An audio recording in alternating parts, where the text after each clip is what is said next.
اعوذ باللہ من الشیطان الرجیم، بسم اللہ الرحمن الرحیم۔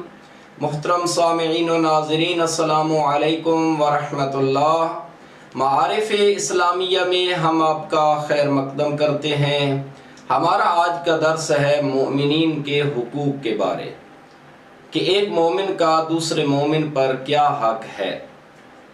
معلّہ ابن خنیس جو کہ راوی ہیں، وہ ایک دن امام جعفر صادق علیہ السلام کی خدمت میں حاضر ہوئے اور عرض کیا، اے فرزند رسول، ایک مسلمان کا دوسرے مسلمان پر کیا حق ہے؟ امام علیہ السلام نے فرمایا، ایک مومن کے، ایک مسلمان کے دوسرے مسلمان پر 7 حق ہیں، اور اگر کوئی آدمی ان میں سے کسی ایک کو بھی ادا نہیں کرتا تو وہ اللہ کی دوستی اور اللہ کی اطاعت سے خارج ہے۔ معلّہ ابن خنیس عرض کرتے ہیں، فرزند رسول، وہ 7 حق بیان فرمائیے۔ امام علیہ السلام نے فرمایا، مجھے خوف ہے کہ تجھے پتہ چل جائے اور تو اس پر عمل نہ کر سکے۔ لیکن راوی نے اصرار کیا۔ اس کے اصرار پر امام علیہ السلام نے فرمایا کہ سب سے پہلا اور آسان حق ایک مومن کا دوسرے مومن پر یہ ہے کہ جو چیز وہ اپنے لیے پسند کرتا ہے وہی چیز وہ اپنے مومن بھائی کے لیے پسند کرے، اور جو چیز وہ اپنے لیے پسند نہیں کرتا، فرمایا وہ چیز اپنے مومن بھائی کے لیے بھی پسند نہ کرے۔ دوسرا حق فرمایا، وہ اسے غصہ نہ دلائے، وہ اسے خوش رکھے، اور وہ جو بات اسے کہے وہ اس بات کو مانے۔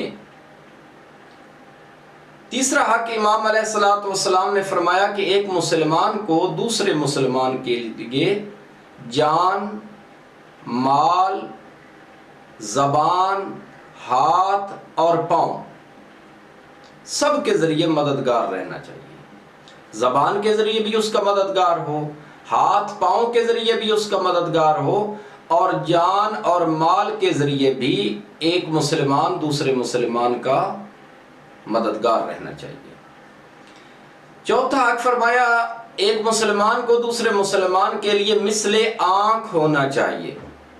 جس طرح کی آنکھ انسان کو دکھاتی ہے کہ آگے گڑھا ہے، آگے نقصان دہ چیز ہے، آگے مفید چیز ہے، آگے دوست ہے، آگے دشمن ہے، فرمائے ایک مومن کو اپنے دوسرے مومن بھائی کے لیے مثل آنکھ اور بمثل رہبر ہونا چاہیے، اور مانند آئینہ ہو۔ المؤمن مرآۃ المؤمن، مومن مومن کا آئینہ ہوتا ہے۔ آئینہ کی آپ جانتے ہیں کہ آئینہ کی یہ خاصیت ہوتی ہے کہ جب آپ اسے دیکھتے ہیں تو وہ آپ کو چہرہ دکھاتا ہے، اور چہرے پر اگر کوئی داغ دھبے ہیں تو وہ دکھاتا ہے، سناتا نہیں ہے، بولتا نہیں ہے۔ اور اگر آپ آئینہ رکھ دیتے ہیں تو آپ کے وہ عیب کسی اور کو نہیں دکھاتا۔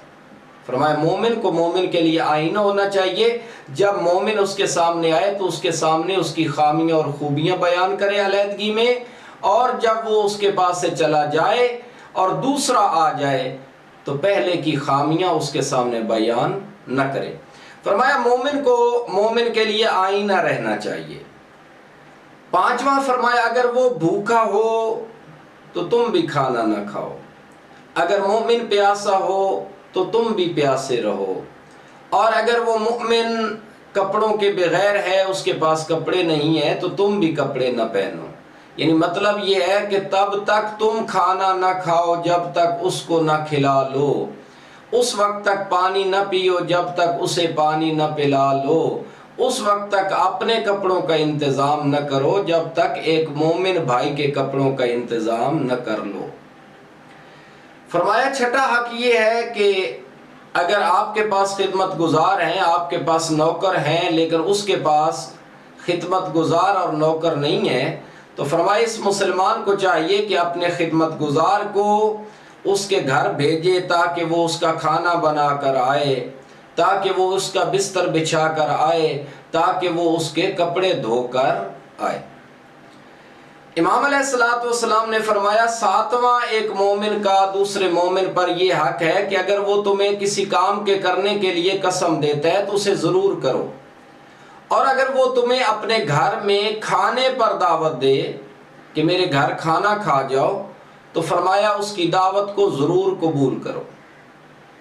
اور فرمایا اگر مومن بیمار ہو جائے تو اس کی عیادت کے لیے جاؤ، اور اگر مومن مر جائے تو اس کی تجہیز و تکفین میں شرکت کرو، اس کے جنازہ میں شرکت کرو، اس کے غسل و کفن میں شرکت کرو۔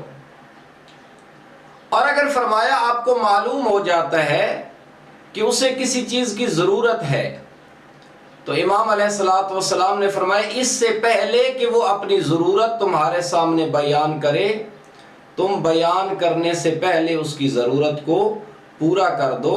فرمایا یہ 7 حق ادا کرو گے تو اسے تمہاری سچی محبت حاصل ہوگی اور تمہیں اس کی سچی محبت حاصل ہوگی۔